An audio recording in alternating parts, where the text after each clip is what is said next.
From NBC5, this is the NBC5 News at 5. First at 5, a story that will affect thousands of Chicago students who ride school buses. When the school year starts, some students may be forced to walk more than a mile just to catch their ride. Good afternoon, I'm Claire Lavazorio. And I'm Gabrielle Aarons. New at 5, it's the latest plan to save money. Chicago Public Schools consider slashing bus routes for certain schools in an effort to help cut transportation costs. NBC5's Katie Kim has the latest.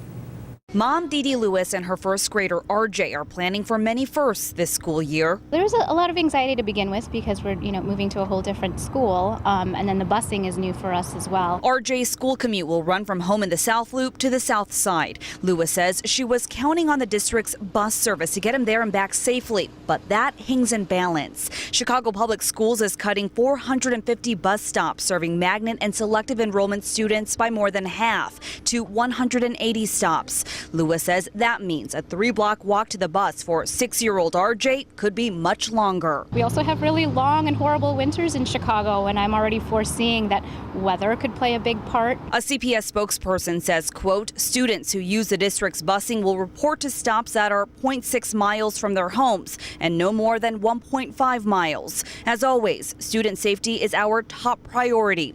The move is meant to chip away at CPS's budget deficit. Earlier this month, the district also announced bell schedules would shift for dozens of schools. Both changes, expected to save the district nearly $12 million, are coming to Andrew Jackson Language School in the fall. Not only having your child out at such an early hour, walking in an unfamiliar area when you work 9 to 5 or even earlier and you don't have any other choices, that's an issue of your child's safety. While the changes are intended to keep cuts away from the classroom, not all parents see the difference. If they can't arrive to school safely, then the education in the classroom becomes moot. That was Katie Kim reporting. Now a story still developing. Tonight, we've learned more about the gunman involved in a movie theater shooting in Lafayette, Louisiana. Authorities say he is a 59-year-old John Russell Hauser, a drifter from Alabama. Hauser was sitting in a screening of the movie Trainwreck around 7:30 p.m. when he opened fire on the theater filled with about 100 people. 2 people died and 9 others were wounded before he turned the gun on himself. More on Hauser's troubled past ahead on NBC Nightly News at 5:30. O'Hare Airport has been receiving a lot of grief over noise complaints in recent months, but it isn't alone. The Tribune reports that Midway Airport has received nearly 5,000 similar complaints between April and June of this year. Complaints have doubled from the first 3 months of the year, rising significantly since the FAA changed its flight paths at the Southside Airport. Congestion relief for drivers in the western suburbs. The Illinois Tollway is preparing to open the first 3 ramps as part of the new multi-billion-dollar I-290 interchange project. NBC5's Kai Martin has the details. 2, 3. The Tollway Authority says this project will unlock the economic potential of these suburbs by providing free flow travel in the region, and the new 390 toll road providing western access to O'Hare. After decades of discussing, planning, studying, and working together in collaboration, we can now see some tangible progress in our efforts to address transportation needs in this region. In all, 17 new ramps are under construction along what will be an all-electronic toll road. And although technically ending just before the airport, officials are really touting the regional significance of this undertaking, and local village authorities excited for the supposed reduction of commute time by 35%. Every minute their trucks, their employees sit idling in traffic or stoplights costs them money. They got to be moving in and out. That makes them more productive, more successful, and that's what we need. And the opening of these ramps also demonstrates that we deliver on our promise to invest toll dollars wisely in infrastructure. This $3.5 billion project is not without controversy. Starting next summer, a year from now, it'll cost everyday commuters $1.80 to traverse Illinois 390. In Itasca, Kai Martin, NBC5 News. Tonight, Lake County officials issued a reminder for residents after mosquitoes tested positive for the West Nile virus there. The health department will maintain a West Nile virus hotline for residents to report areas of stagnant water, which are conducive for mosquito breeding. Go to NBCChicago.com and search West Nile hotline for the details. Help may be on the way for counties in Illinois experiencing crop damage. The wet springs and summer has taken a toll on crops. Now, Governor Bruce Rauner will ask for federal flood relief.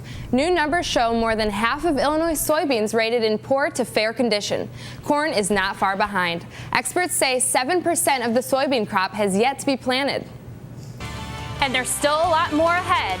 Chicago Archbishop Blaise Supage wants to go green. His focus on the environment next. Also ahead. This is Kaylee, and she's looking for her forever home. She's one of dozens of animals available here at the Anti-Cruelty Society. I'm Leanne Trotter. Coming up, we'll tell you about the do's and don'ts of pet adoption.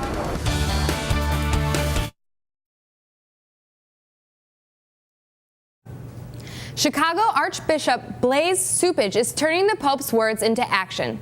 He's focusing on the environment, as Pope Francis urged in a letter to all bishops. Today, Supage announced the Archdiocese is going green. We have a moral responsibility to realize that, in all humility, we have this earth on loan in our generation, and we have to make sure that we pass it on to the next generation with a sense of solid stewardship.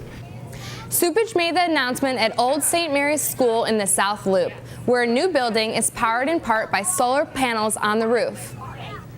The final book by the late Francis Cardinal George is hitting stores. It's called A Godly Humanism, Clarifying the Hope That Lies Within. It's a collection of essays. The Cardinal finished it just days before he died. He reportedly sent out an email about the book just after midnight on the day he died.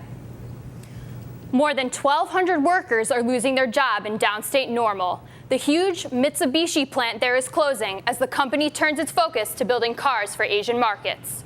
The state of Illinois had tried to save the plant. The company says it hopes to sell the factory to a business that would continue to operate there. The College of DuPage has dismantled another symbol of its controversial past. It's taken down an inside wall that commemorated its past presidents. That's because the current president, Robert Bruder, had it built last year and his picture is on it. He's been on paid leave since details about the spending of administration that included high bar tabs, fine dining, and hunting trips. The wall itself cost nearly $250,000. Could that before dinner drink make you eat more? Plus, invasion of the mayflies in the ride one police officer will never forget. Tonight at 6, NBC5 investigates a suburban truck driver who police say triggered a deadly chain reaction on an Indiana interstate. Among the dead, a woman and her young children.